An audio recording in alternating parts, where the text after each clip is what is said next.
Hello, friends. Welcome to a new episode of Down to Earth with Kristian Harloff. My name is Pavel Ibarra. I'm covering for Kristian today, so you get me. Today's video is going to be a good one because we've already covered Jason Sands, the whistleblower that came on Twitter to tell his story. And then there was a mess with James Fox that uh, many of the big wigs within um, the group that knows about the UFOs and everything, they all said that he was legit. In fact, here's Jesse Michaels talking about this. Here's a clip. James Fox, who's Yeah. very respected in the community, Yeah. goes and makes he's making a new document, and he has this interview where he says that he's got this guy. Yeah. He's seen documents with this guy, he's seen pictures with this guy, and everyone's like, well, it's got to be this Jason Sands guy, because then Jason Sands comes out and he does this interview on Twitter Spaces. Yeah. Which not a good first move. What are Yeah, you doing? what are you doing? That's where you need a guy like you to say, "Let me set up the News Nation or something, or do something," because you're doing Twitter Spaces right away. That made me go, "Huh? What's he doing there?" And so, he detailed a lot of stuff. Now, one of the things that threw me off with this, they asked him about Grush, and he said, "Have you worked with Grush?" Yeah, and he's like, "I've worked with Grush." He called him Grush. Yeah. Called him Grush. Like, and we talk all the time. I'm like, "Well, why are you calling him Grush?" Yeah. And it's like that, and that could just be a little thing inside of my head because I'm just now at this point, I'm looking at. I try to have a skeptic point of view as much as I have the disclosure point of view in there too. Yeah. But this guy's talking about a lot of different things, because if the stuff that he's saying is accurate, and a guy like David Grush goes, no, this guy's legit. James Fox he's legit. Leslie Kean was in there listening to this Twitter Spaces when this thing was happening. Yeah, sure. So if all these people back this guy up, and he turns out to be the whistleblower and says the kind of shit that he's saying, it'll blow the roof off the place. Yeah. But the first question is, are you following this guy, and what do you make of him? I am following him. I met him once. Okay.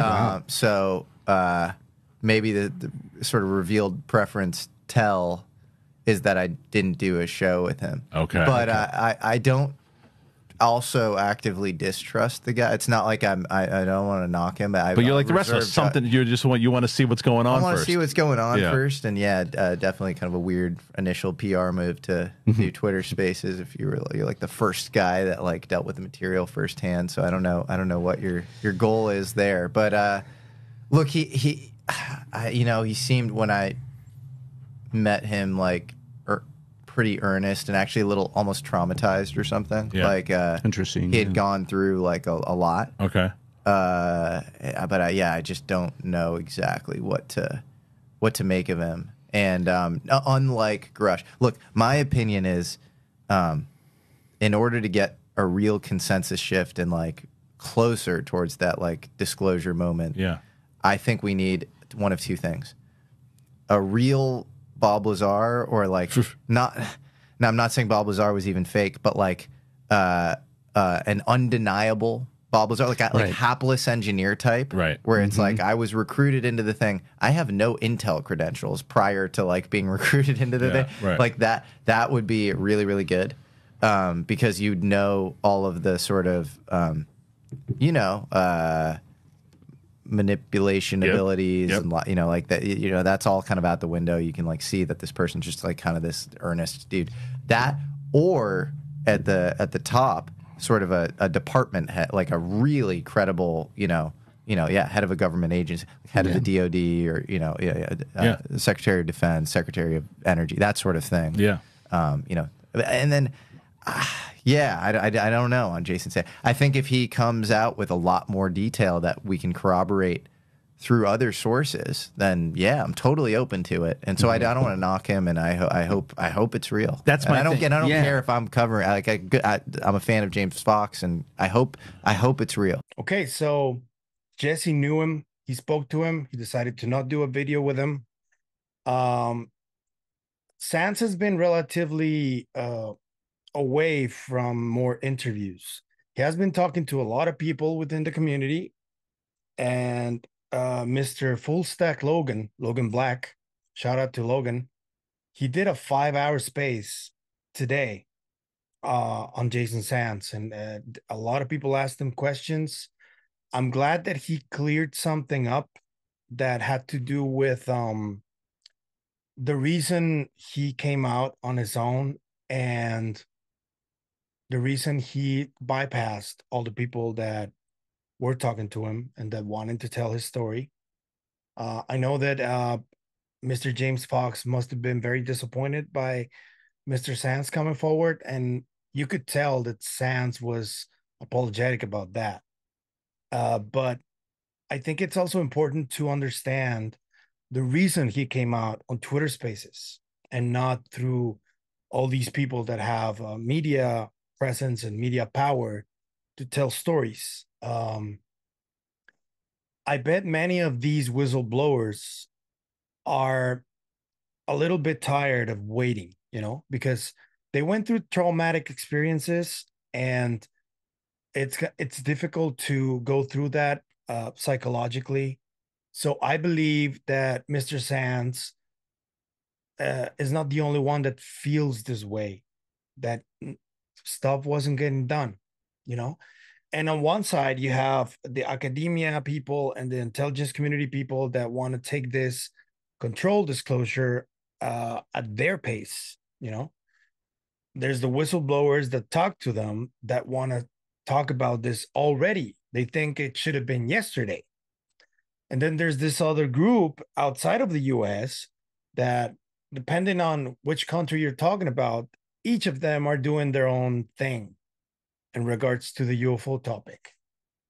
And I think that Mr. Sands, for example, a lot of the stuff that he's talking about right now, he's still contracted by the Defense Department. So he's still working with them. He still has classified clearance. So that's important. And I want people to realize that no matter where he came forward, I think Mr. Sands he still rings true to what he feels the truth is, if that makes sense.